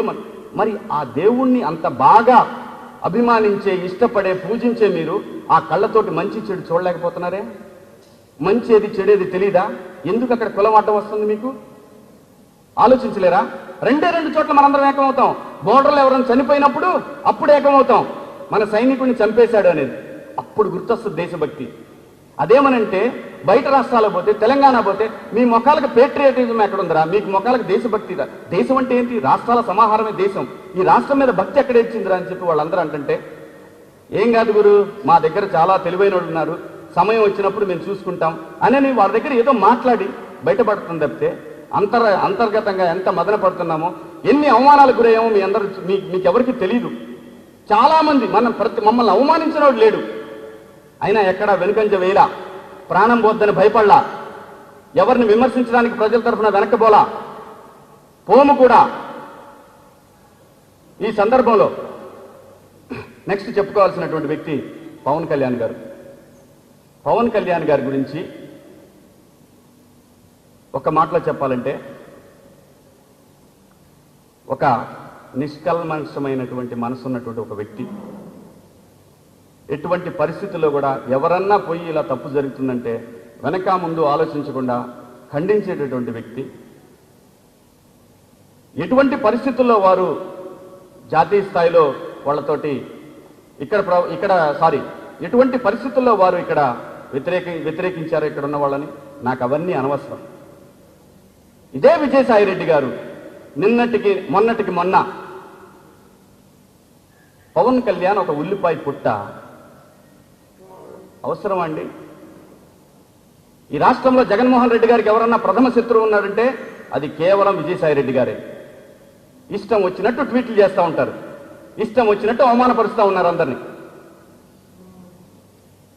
కాబట్టి పవన్ కళ్యాణ్ గారి విషయంలో ఆయన ముఖ్యమంత్రి అభ్యర్థిగా నేను మా మధ్య ఒక మాట అన్నాను, ఆయన చదువుకున్న చదువు దీనికి అడ్డమవుతుందేమో అని. ఎస్, నేను అన్నమాట వాస్తవం. వారు చెప్పిందే నేను అన్నాను. నేను ఇంటర్మీడియట్ చదువుకున్నానబ్బా అని. చదువు అన్నిటికీ అంటే డెఫినెట్గా కావాలండి చదువు. లేదు, అనుభవం తెచ్చుకోవాలి. ఆ అనుభవం తెచ్చుకునే పరిస్థితి కన్నా ఉంటే భవిష్యత్తులో పవన్ కళ్యాణ్ గారిని మనం సీఎంగా చూసే అవకాశం ఉందని నాకు అనిపించింది. ఆ తర్వాత కేఏ పాల్ గారు ప్రపంచవ్యాప్తంగా ఈరోజు భారతదేశంలో ఉన్న అందరి నాయకులు ఆయన స్టేజ్ పంచుకున్నోళ్లే, ఎటువంటి సందేహం లేదు దీంట్లో. ఆయన స్థాయి దిగజార్చుకొని, మరి ఆయనకు ఉన్న మానసిక ఒత్తిళ్ల వల్ల ఏదైనా కావచ్చు కానీ దిగజార్చుకొని ఈ రోజున ఆంధ్రప్రదేశ్లో ఆయన స్థాయిని దిగజార్చుకుని, అంతకన్నా నా నోట్లోంచి నేను చెప్పలేకపోతున్నాను. కానీ ఒక నిజమైన క్రైస్తవుడు వాక్శుద్ధి ఉన్నవాడు, తనకి వాక్శుద్ధి ఉంది. లేకపోతే అంత చదువు, మరి అందరం భగవంతుడిని నమ్ముతాం కదా, మరి ఇది ఎందుకు నమ్మరు? 8వ తరగతి 9వ తరగతి చదువుకున్న వ్యక్తి ప్రపంచ దేశాల అధినేతలతోటి ఒక స్టేజ్ మీద నిలబడ్డాడంటే కొంచెం ఆలోచించండి. ఊరికే కామెడీ ఫిగర్ లాగా, ఐటమ్ లాగా చూడొద్దు దయచేసి. వాక్శుద్ధి ఉంది ఆయనకు కూడా, ఖచ్చితంగా ఉంది. నేను నమ్ముతాను అది. మిమ్మల్ని నమ్మని నేను చెప్పట్లా. వీళ్ళు నలుగురు మనకి ఆంధ్రప్రదేశ్లో పోటీ పడతా ఉన్నారు ముఖ్యమంత్రి అభ్యర్థులుగా. సో ఇప్పుడు అమరావతి ఆంధ్రప్రదేశ్ రాజధానిగా బహుశా ఇక ఉండబోదేమో, ఒకవేళ ప్రభుత్వాలు మారినట్టయితే.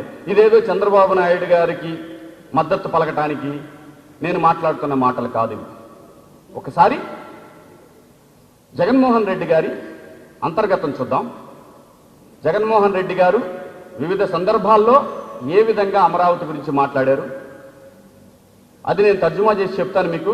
నాకు తెలిసినంత నేను చెప్తాను. ఆ తరువాత ఇక్కడి నుంచి వెళ్ళిపోవటం అంటానికి నీకేం సాక్ష్యం ఉంది అని అంటే ఆ వీడియో కూడా ప్లే చేస్తాను.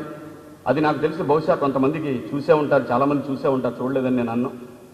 ఆయన సందర్భంలో అన్న మాటల్ని నేను మీకు లింక్ చేసి చెప్తాను. మీకు నా అభిప్రాయం నచ్చితే మీరు తీసుకోండి, లేకపోతే లేదు. ఆ తర్వాత ఆ బోర్డు మీద నెక్స్ట్ స్టెప్ ఏం జరగబోతుంది ఆంధ్రప్రదేశ్లో రాజకీయం, జాతీయ స్థాయిలో ఎటువంటి డ్రామాలు జరగబోతున్నారో ఆ బోర్డు మీద చెప్తాను నేను. అది మాత్రం ఈజీగా తీసుకోకండి ఎవరు కూడా. నెక్స్ట్ వీడియో ఉంది, ఏదో ఊరికే అది చూపించాను అనుకోండి. నెక్స్ట్ వీడియోలో ఏంటంటే ఆయన చెప్పేది ఏంటి, నా మీద అక్రమంగా కేసులు పెట్టారు, 16 నెలల నుంచి అంతకుముందు జైల్లో ఉన్నప్పటి నుంచి పెట్టని చెప్పిందే చెప్పుకుంటా వస్తూ ఉన్నారు ఇంకా కూడా. కానీ ఎవరైనా సరే ఒక వ్యక్తి, అయ్యా ఈరోజు నువ్వు వస్తున్నావా లేదా అంటే వస్తానో లేనో అని చెప్తారు.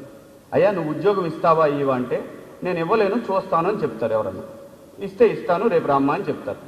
లేదు ఇది తింటావా తినవా అని ఇంట్లో భార్య అడిగితే నేను ఆ కూర తిన్నమ్మా వేరే ఏమైనా చెయ్యని చెప్తారు. ఇవన్నీ జనరల్గా ఏదన్నా అడిగితే క్వశ్చన్కి సమాధానం ఉంటుంది.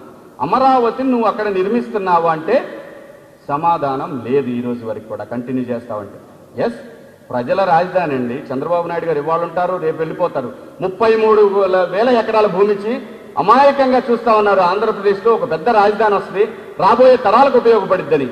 ఈ సందర్భంలో జగన్మోహన్ రెడ్డి గారికి సంబంధించినటువంటి ఇంటర్నల్ మీటింగ్స్లో ఆంధ్రప్రదేశ్లో అమరావతి ఉండదు అంటానికి చిన్న లీకులు కూడా ఇచ్చేశారు అక్కడ ఇంటర్నల్ మీటింగ్స్లో. ఆ ఇంటర్నల్ మీటింగ్ వీడియో ఒకటి లీక్ అయింది. మీరు కొంతమంది చూసి ఉండొచ్చు దాన్ని. బాబు ఇంటర్నల్ వీడియో రెడీ చేసి పెట్టుకోమ్మా. ఆ వీడియోలో క్లియర్గా చెప్తున్నారు ఒక్కొక్కళ్ళు ఎంత సంపాదించుకోవచ్చు, ఎలా సాధ్యం అనేది నేను మీకు తర్వాత చెప్తాను. రెడీ? మీరు ఇవాళ ఏదైతే ఏదైతే వస్తుందని మీరు ఏదైతే అనుకుంటున్నారో, అది మీరు ఏదైతే నష్టపోతున్నామో అని చెప్పి మీరు ఏదైతే అనుకుంటున్నారో, ఇక 2 సంవత్సరాలు ఉపయోగపడుతుంది. మనం అధికారంలోకి వచ్చిన తర్వాత ఇవాళ మీరు పోయింది అనుకున్నది 4 ఊతలు మీకు వచ్చేదిగా నేను చేస్తాను. 4 గంటలు ఎలా సంపాదించుకోవాలో చెప్తారంట. మనం అధికారంలోకి వచ్చిన తర్వాత ఇవాళ మీరు పోయింది అనుకున్నది 4 ఊతలు మీకు వచ్చేదిగా నేను చేస్తానని మాత్రం అది వచ్చే అది పరిస్థితి. అంటే క్లియర్గా అమరావతిలో రాజధాని ఒకవేళ జగన్మోహన్ రెడ్డి గారు వస్తే ఉండదు అని క్లియర్గా వాళ్ళ నేతలకి ఎలా చెప్తున్నారంటే, అందరూ భయపడిపోయారు. ఆ మీటింగ్ సారాంశం అందరూ భయపడిపోయారు. మీరెవరూ భయపడొద్దు, మీరు ఇప్పటివరకు ఎంతైతే ఖర్చు పెట్టారో ఒక్కొక్కళ్ళు 4 గింతలు సంపాదించుకోవచ్చు. 4 గింతలంటే 100 కోట్లు పెట్టినోడు 400 కోట్లు సంపాదించవచ్చు, 400 కోట్లు పెట్టినోడు 500 కోట్లు 800 కోట్లు 4 1600 కోట్లు సంపాదించవచ్చు. అది ఎలా సాధ్యం? ఆంధ్రప్రదేశ్లో లోటు బడ్జెట్ ఉంది. లోటు బడ్జెట్ ఉంది అనంటే ఇక్కడ ఎక్కడైనా ఇన్వెస్ట్మెంట్లో రావడం కూడా కష్టం. ఇప్పుడు ఎలా సాధ్యం? అమరావతిని ఇంకొక చోటకి తరలించి అక్కడ తన వాళ్ళకి భూములు ఇప్పించుకుంటే అది సాధ్యమవుతుంది. అందుకే ఈ రోజు వరకు కూడా ఆయన ఎప్పుడు కూడా అమరావతి గురించి మాట్లాడిన ప్రతిసారి ఇరిటేట్ అయిపోయి, అది 4-5 నెలల క్రితం జరిగినటువంటి మీటింగ్ అనమాట, అది వాళ్ళ ఇంటర్నల్ మీటింగ్ వీడియో అది. సో ఈ సందర్భంలో అమరావతి వెళ్ళిపోతుంది అని అనటానికి క్లియర్ కట్గా వారు ఈ ప్రతిసారి మీడియాతో మాట్లాడిన సందర్భం కానీ వాళ్ళ ఇంటర్నల్ మీటింగ్స్లో కానీ ఇది బయట పెట్టడం జరిగింది. నెక్స్ట్ ఏంటంటే, ఆంధ్రప్రదేశ్కు సంబంధించినటువంటి ఒక రాజకీయ పార్టీ అబౌట్ ఇట్ తీసురామా, పర్లేదు అక్కడ పెట్టేసి అక్కడే ఉంచొచ్చా?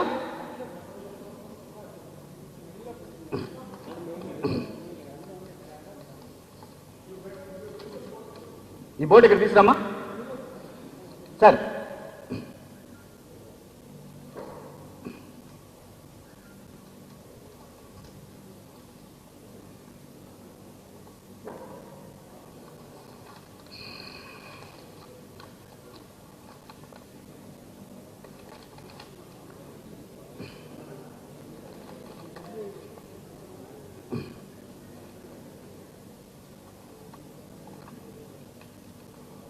ఇది ఒక జాతీయ పార్టీ.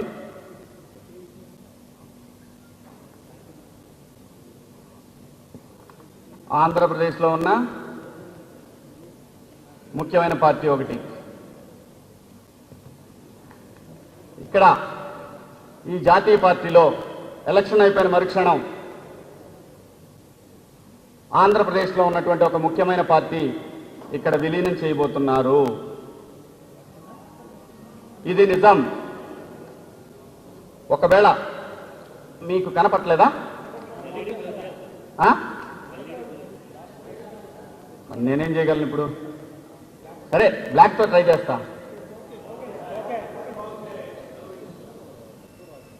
ఈ రాజకీయ పార్టీలో ఎలక్షన్ అయిన మరుక్షణం ఆంధ్రప్రదేశ్లో ఒక ముఖ్యమైన పార్టీ దాంట్లో మర్చి చేయబోతా ఉన్నారు.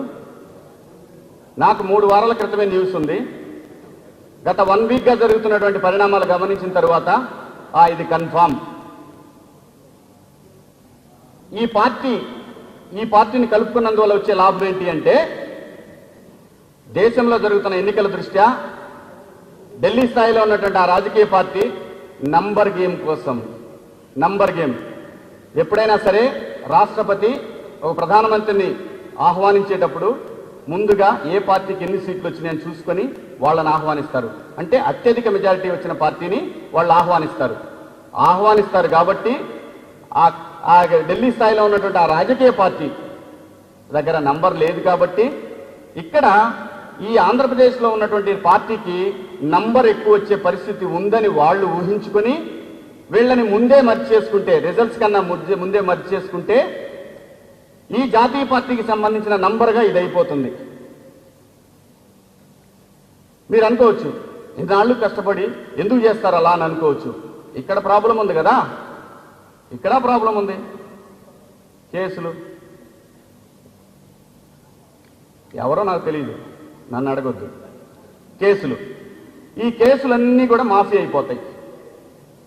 ఆ పార్టీకి నంబర్కేమో ఒక 100 వచ్చినాయి అనుకోండి, ఇక్కడ వాళ్ళు ఊహించుకున్నట్టు ఇంకొక 20 15 వస్తే 115 అవుతుంది. కాంగ్రెస్ పార్టీకి 114 వస్తే ఆ పార్టీనే పిలుస్తారు. అదే పార్టీ నాకు తెలియదు, నన్ను అడగొద్దు. వీళ్ళిద్దరూ ఇలా కలవటానికి హెల్ప్ చేస్తున్నారు ఒక రాష్ట్రంలో ఉన్నటువంటి ఒక పెద్ద ఆయన. ఎందుకంటే కేసులు గొలవ నాకెందుకని ఇదంతా. ఈ పెద్ద ఆయన ఎవరో మీ అందరికీ తెలుసు. ఈ పెద్ద ఆయన ఈయనకి చాలా హెల్ప్ చేస్తున్నాడు. ఈయన ఈ పార్టీని తీసుకెళ్లి దాంట్లో మర్జీ చేయడానికి పూర్తి స్థాయిలో సన్నాహకాలన్నీ జరుగుతూ ఉన్నాయి. గడిచిన 4 రోజుల నుంచి మీరు పరిస్థితులు గమనిస్తే ఈ పార్టీకి సంబంధించిన వ్యక్తులు సడన్ గా బయటికి పోతున్నారు, మళ్ళీ వస్తున్నారు. అంటే దాని అర్థం ఏంటంటే ఈయన బాగా వర్కౌట్ చేస్తున్నాడు. ఈయనకి బెనిఫిట్ ఏంటి? ఈ పెద్ద ఆయనకి ఢిల్లీలో ఒకప్పటి కేసులు, ఈ కేసులన్నీ మాఫీ అయిపోతాయి. ఇంకా లాభాలేంటి? వ్యాన్ పిక్కు, పోలవరం స్టాపింగు, ఆ తర్వాత అమరావతిలో ఆ పెద్దానికి ఏం పెద్ద నష్టం ఉండదు, ఎందుకంటే అది ఎట్టాగా అక్కడ ఉండదని ఆయనకు తెలుసు. పోలవరం, దాని తర్వాత ప్రత్యేక హోదా. ఇంకా వీటి గురించి మాట్లాడేవాడు అనగా నా బోటోడు ఉన్నాడు అనుకో, కన్ఫామ్గా ఫస్ట్ వికెట్ నాదే, నీకేం సందేహం లేదు. ఫస్ట్ వికెట్ నాదే. ఆ రోజు నన్ను కాపాడేవాడు కూడా ఎవడు ఉండడు, ఆ విషయం కూడా నాకు తెలుసు. కాబట్టి కాకపోతే ఏంటంటే నేను ఎందుకు ఇంత ధైర్యం చేస్తున్నానంటే, కాకిలాగా 100 ఏళ్ళు బతికే కంటే శివాజీలాగా 50 ఏళ్ళు బతికే చాలు. ఒకవేళ ఈ రోజు చంపేస్తే సాయంత్రం ఏదైనా జరిగి చంపేసినా కూడా చాలు. నాకు ఆంధ్రప్రదేశ్ చరిత్రలో నాకంటూ ఒక అధ్యాయం ఉంటుంది. అంతకన్నా ఇంక ఎక్కువేమీ నేనేం ఆశించట్లేదు. ఇది పక్క, ఈ మర్జర్ పక్క. ఆలోచించి ఓటు వేయండి. ఈ ప్రాంతాన్ని ముక్కలు ముక్కలు చేసేటటువంటి పరిస్థితులు రానీకండి. మనం దేశానికి అన్నం పెట్టినటువంటి ప్రాంతం ఇది. Rice bowl of India, Annapurna. ఇటువంటి అన్నపూర్ణ మీద ఇన్ని కుట్రలు జరుగుతూ ఉన్నాయంటే కనీసం ఇప్పటికైనా కొంతైనా రాష్ట్ర భక్తి చూపించండి, దేశభక్తిని కొంచెమైనా కొద్దిగైనా చూపించండి. మీకు లేదని నేను అంటలా, బయటికి రండి. నేను ఇదంతా కూడా ఈరోజు జరిగిన ఈ మొత్తం సారాంశం ఏమై ఉంటుంది, నాకు ఏం ఆశిస్తున్నాను అనుకుంటున్నారు? తటస్థంగా ఆలోచించే వ్యక్తులు ఆలోచించి మంచి నిర్ణయం తీసుకుంటారని. కులాల గజ్జితోటి, కమ్మ గజ్జి కమ్మది, రెడ్డి గజ్జి రెడ్డిది, కాపు గజ్జి కాపుది, వీటికి అతీతంగా కొంతమందిన ఆలోచించి మంచి నిర్ణయం తీసుకుంటే రాష్ట్రం బాగుపడుద్ది. పోలవరం నిర్మాణం జరుగుద్ది. 33,000 ఎకరాలు ఇచ్చిన రైతులు వాళ్ళ యొక్క కళ భవిష్యత్తు నిర్మించడానికి మేము పునాదులుగా నిలబడ్డామని చెప్పేటువంటి వాళ్ళకు ఉండేటువంటి తృప్తి, ఇవన్నీ కలగలిపితే ఆంధ్రప్రదేశ్ రాష్ట్రం అవుద్ది. ఖచ్చితంగా ఈ రాష్ట్రానికి మంచి నాయకత్వం కావాలి, పరిశ్రమలు రావాలి, ప్రత్యేక హోదా వస్తుంది. మీరు ఎవరికైనా ఇచ్చుకోండి అండి, 20-25 సీట్లు ఒకరికే ఇచ్చేయండి. కులగజ్జి ఉంటే కులగజ్జికి ఇచ్చేయండి. ఎందుకంటే ఆ నంబర్ గేమ్ తోటి మనకు రావాల్సిన వాటిని సాకారం చేసుకోవచ్చు. నేను సెక్యూరిటీ కూడా అడిగా రాష్ట్ర ప్రభుత్వాన్ని. మరి నాకు ఒకళ్ళని ఇచ్చారు. సాయంత్రం ఎవడనే వేయచ్చు, ఇంకో గంటలో బయట పెట్టేప్పుడు ఎవడనే వేయచ్చు, ఇంకోటి వేసినా పర్లేదబ్బా, నేనమ్మ చరిత్రలో నిలబడిపోతాం. సారీ. కాబట్టి ప్రజలందరూ కూడా ఈ రోజున నేను చెప్పాలనుకున్న నిజాలు ఇవి. మీకు నచ్చితే అంగీకరించండి, నచ్చకపోతే యథాప్రకారంగా మీ కమెంట్లు మీరు పంపుతారు. ఇందులో ఆల్రెడీ 300 వెబ్సైట్లో జగన్మోహన్ రెడ్డి గారి గ్యాంగ్ నా మీద దాడి చేస్తూనే ఉంటుంటారు. నాకేం అభ్యంతరం లేదు. మంచి వాళ్ళు, జగన్మోహన్ రెడ్డి గారి అమ్మగారు కానీ, అలాగే మనం ఇప్పుడు ఇంకో 2 వీడియోలు మిగిలిపోయి ఉన్నాయి జగన్మోహన్ రెడ్డి గారి గురించి. మోహన్ బాబు గారు, అలాగే జీవిత రాజశేఖర్ గారు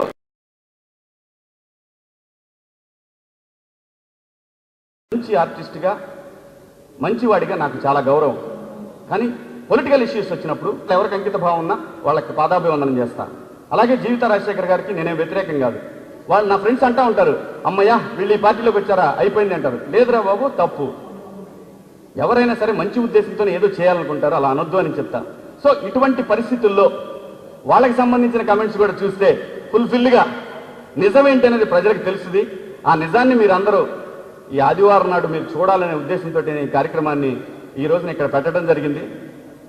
మరి మంచి నిర్ణయం తీసుకుంటారో లేదో ఒకసారి మోహన్ బాబు గారు కమెంట్స్ చేయండి, లేకపోతే జీవిత రాజశేఖర్ గారి ఇంకెళ్ళి ఇవన్నీ సహజమమ్మ సంపాదించుకుంటారు, మీరు చూస్తూ ఉండాలి, మీరు పార్టీలకు ఉపయోగపడాలి, మిమ్మల్ని వాడుకొని టిష్యూ పేపర్ లాగా బయటపడేస్తామని చెప్తూ ఉంటారు. దాన్ని తూచే తప్పని నేను పాటించను. నన్ను చంద్రబాబు నాయుడు గారు ఇక్కడి నుంచి హైదరాబాదు తరిమినా సరే నేను తగ్గలా. ప్రత్యేక హోదా విషయంలో మీకు మోసం జరుగుతుంది అని చెప్పా, పదే పదే చెప్పా, పదే పదే తరిమారు, నన్ను రకరకాలుగా ఇబ్బంది పెట్టారు, అయినా నేను తగ్గలా. మొత్తుకున్నా, కాళ్ళ పడ్డా, అయ్యా మిమ్మల్ని మోసం చేస్తున్నారు అని చెప్పా. అప్పటికి కానీ అర్థం కాల.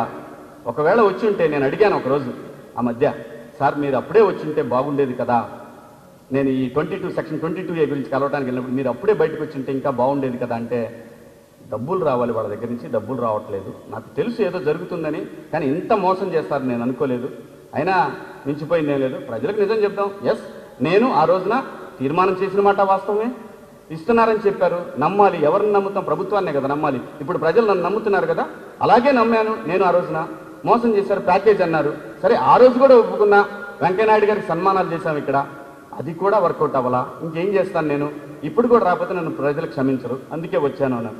సార్ నిజాయితీగా మన ఇంటెన్షన్ బాగుంటే, మన ఇంటెన్షన్ మంచిదైతే ఎప్పటికీ గెలుస్తాము. ఆ ఉద్దేశంతో నా ఇంటెన్షన్ ఆంధ్రప్రదేశ్, నా ఇంటెన్షన్ బాగుంది కాబట్టే నేను ఈ రోజున ఈ ప్రోగ్రాం చేయడానికి నాకు ఎటువంటి భయం లేదండి. పోయింది భయం. చంపుతారా చంపండి, ఏం చేసుకుంటారో చేసుకోండి, కానీ నేను ప్రజల వైపు నిలబడతా, నిజాన్ని నిజాయితీగా మాట్లాడతా. అది చంద్రబాబు నాయుడు గారైనా, జగన్మోహన్ రెడ్డి గారైనా, పవన్ కళ్యాణ్ గారైనా, ఎవరైనా సరే. అంటే నేను భయపడను అంటే దాని అర్థం పొగరు కాదండి. నేను నిజాయితీగా పనిచేస్తాను. ఎవరైనా ఒకటే, నాకు కులం లేదు, నా భార్య బీసీ, నాకు కులగజ్జి ఉంటే, నిజంగా నేను కనుక అణిగిమణిగి ఉండుంటే నా పరిస్థితి ఇంకో రకంగా ఉండేది. నాకు కులం కాదు అన్నం పెట్టింది, పరిశ్రమ అన్నం పెట్టింది, ఈ రెండు ప్రాంతాల్లో ఉన్న ప్రజలు అన్నం పెట్టారు. నా భార్యది తెలంగాణ, నాది ఆంధ్రప్రదేశ్. ఈ రోజున నేను కేసీఆర్ గారి గురించి ఎన్ని మాట్లాడా, ఎవరంటారో రమ్మనండి అన్నమనని చూస్తా, ఎవరేం చేస్తారో చేయమనండి చూస్తా. చంపుతారా అక్కడైనా? శ్రీనివాస్ యాదవ్ గారు ఇష్టం వచ్చినట్లు మాట్లాడారు. మీరు మాట్లాడింది మళ్ళీ ఆయన వీడియో చూపిద్దామనుకున్నా, కానీ ఆయన ఎందుకు అనవసరంగా మళ్ళీ ఆయన ప్రజలకు అందరికి కూడా సమాధానం చెప్పుకోవాలి అని ఎందుకు భయపడాలండి? మనం బతుకుతుంది సమాజంలో, అరణ్యంలో కాదు, ఏదో ఒక జంతువు వచ్చి కాటేస్తుంది అనుకోవడానికి. ఇబ్బంది పెడతారు అంతే కదా. అరే చెయ్యి పోయిన వాళ్ళు, ఒక చెయ్యి కాలు పోయిన వ్యక్తులు ధైర్యంతో ఇది లేదు అనే ఫీలింగ్ లేకుండా బతుకుతున్నప్పుడు అన్నీ ఉన్న నాకెందుకు భయం? నన్ను చంపుతారా? చంపుకోండి, ఎక్కడికి రమ్మంటే అక్కడ వచ్చి నిలబడతా. నేనే తప్పు చేయలే నా కుటుంబం కోసం, ఈ ప్రాంతం కోసం పనిచేస్తున్నా నేను, ఈ ప్రాంతం బాగుండాలని పనిచేస్తున్నా నేను అవ్వాలనుకుంటే ఈ రోజున ఎమ్మెల్యే అయ్యేవాడిని కాదా, ఎంపీసీ తెచ్చుకునేవాడిని కాదా? ఆ రోజు భారతీయ జనతా పార్టీలో ఉంటే నాకు రాష్ట్ర పగ్గాలు నాకు దొరికాయి కదా. నాకున్నటువంటి పరిజ్ఞానానికి, నాకున్నటువంటి వాయిస్కి, నాకున్నటువంటి నిజాయితీకి నాకు భారతీయ జనతా పార్టీ ఈ రాష్ట్ర శాఖను నాకు అప్పచెప్పేవాళ్ళు కాదా? నేను ప్రూవ్ చేసుకునేవాడిని కాదా? ఈరోజు చంద్రబాబు నాయుడు గారిని అడిగితే నాకు ఎమ్మెల్యే పదవి ఇవ్వడా, ఎంపీ సీట్ ఇవ్వడా? నేను ఏది ఆశించలా. నేను ఆశించింది ఒకటే, ఇక్కడ పోలవరం అయ్యి ప్రతి ఊళ్ళో నీళ్లు రావాలా, ప్రతి ఊరికి నీళ్లు రావాలా. అమరావతి నిర్మాణం జరిగి నేను హైదరాబాద్ వెళ్ళినప్పుడు ఈ ప్రాంతంలో నాకున్న 2 ఎకరాల పొలం మా నాన్నది, మా నాన్న వ్యవసాయదారుడు, 2 ఎకరాల పొలం ఉండండి హైదరాబాద్ బతకడానికి వెళ్ళా. ఈ ప్రాంతానికి అలా బతుకు తెరువు కోసం పిల్లలు రావాలంటే ఈ ప్రాంతంలో ఒక ప్లేస్ ఉండాలి, అది అమరావతి అవ్వాలని కోరుకున్నా. పరిశ్రమలు రావాలి, ప్రత్యేకత కావాలని కోరుకున్నా. ఇంతకు మించి నేనేమైనా కోరుకున్నానా? ప్రజలు నిజాయితీగా మీరు ఆలోచించండి, నిజాయితీగా ఓటేయండి. ఈరోజు ఇక్కడ చెప్పిన అన్ని నిజాలే. ఇంకా ముఖ్యమైన విషయం ఏంటంటే, కొన్ని క్లిప్పింగ్స్ నేను రకరకాల కంపెనీలు వాడుకున్నాను, ప్రజల కోసం వాడుకున్నాను. ఒకవేళ మిమ్మల్ని ఇబ్బంది పెట్టుంటే క్షమించండి. మీరు ఏదైనా చేసినా కూడా నేను క్షమించమండి అని అడగడం తప్పితే నేను ఇంక చేయగలిగింది ఏమీ లేదు. వాడుకున్న మాట వాస్తవం, ప్రజల కోసం వాడాను. మీరు ఏదైనా ఎవరైనా సరే దాని మీద మీరు అబ్జెక్షన్ ఉంటే క్షమించండి, ఇంతకన్నా నేనేం కోరుకోలేను. ఈరోజు శివాజీ చెప్పింది నిజం, నా గుండె మీద చేసుకుని చెప్తున్నా, నా అంతరాత్మ సాక్షిగా చెప్తున్నా. ప్రతి ఒక్కటి నేను ఇక్కడ చూపించింది నిజం. అది నాకున్నటువంటి సమాచారం, అది ఏది బోర్డు మీద రాసింది నాకున్న సమాచారం. నిజమో కాదో భవిష్యత్తులో ప్రజలు నిర్ణయిస్తారు, పరిస్థితులు నిర్ణయిస్తాయి. ఒకవేళ నిజం కాకూడదని కోరుకుంటున్నా, ఆ బోర్డు మీద రాసింది నిజం కాకూడదనే కోరుకున్నా, మళ్ళీ చెప్తాను అందరికీ. కానీ రాష్ట్రం అధోగతి పాలు కాకుండా కాపాడుకోవాల్సిన బాధ్యత ఈ రాష్ట్రంలో ఉన్న ప్రతి పౌరుడి మీద ఉంది. జై హింద్. Thank you.